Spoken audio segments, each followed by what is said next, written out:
దయచేసి అందరూ కూడా సహకరించాలండి. ఒక్కొక్కరు లైన్ లో రావాల్సిందిగా కోరుతున్నాను.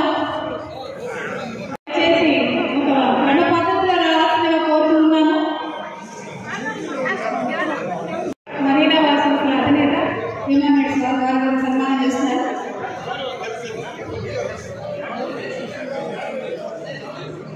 వాటికి ఆధారమైన టైంలో ఆయన ఆ రంగంలో నిష్ణాతులు. సో నీ పుస్తకాన్ని నా మిత్రుడు పూర్ణచంద్ర గారు ఆవిష్కరిస్తున్నారని తెలిసి నేను చాలా సంతోషపడ్డానంటే నేను మరి ట్రై చేయడం మై గుడ్ ఫార్చ్యూన్ సార్ అని. అండ్ ఆ గుడ్ ఫార్చ్యూన్కి అంటే ఆ యొక్క అదృష్టంలో అట్లాగే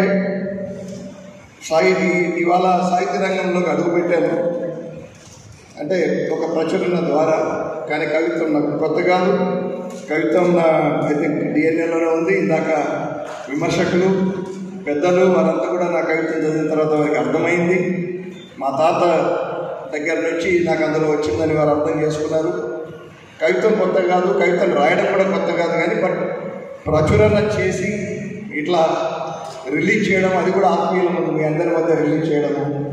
సో నేను నిజంగా కవిగా కొత్తగా చాలామందికి మీకు తెలియదు కాబట్టి కొత్తగా అవతారం ఎత్తినట్టే పురుడు పోసుకున్నట్టే ఇందాక సోదరి చంద్రలత గారు చెప్పినట్టుగా. సో ఈరోజు నేను ఒక పాఠశాలలో అంటే పురిటి బిడ్డలాగా అనమాట నన్ను ఆశీర్వదించి ఈ సామాన్య కవితను ఎట్లయితే నెల్లూరు ప్రజలు బోలా మనుషులో ఎట్లయితే మీరు గొప్ప సహృదయంతో చిన్న మంచితనాన్ని కూడా గుర్తించి భుజం తట్టి తర్వాత వెన్ను తట్టి ప్రోత్సహిస్తారు, అట్లాగే నా ఈ చిన్న ప్రయత్నాన్ని నా హృదయ భాషకు ఒక కావ్య గౌరవం ఇచ్చి హృదయ భాషను అర్థం చేసుకుని అన్నిటికంటే ముఖ్యం. ఎందుకంటే విద్యార్థులు మనసున్న వాళ్ళు అందరూ కవులే, కవిత్వాలు రాసిన వాళ్ళే, పెద్ద పెద్ద రచనలు చేసిన గొప్ప వ్యక్తులు పూర్ణచంద్ర గారు కానీ, బాలసుబ్రహ్మణ్యం గారు కానీ, మేడిపల్లి రవికుమార్ కానీ, చంద్రలత గారు కానీ వీరు కావ్య గౌరవం ఇచ్చి నాకు ఎనలేని ప్రోత్సాహం ఇచ్చి భవిష్యత్తులో ఇంకా మంచి రచనలు నా నుంచి వచ్చేటట్లుగా ఒక స్ఫూర్తినిచ్చిన పెద్దలందరికీ పాదాభివందనాలు సార్.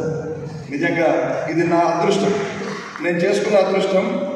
పూర్ణచంద్ర గారు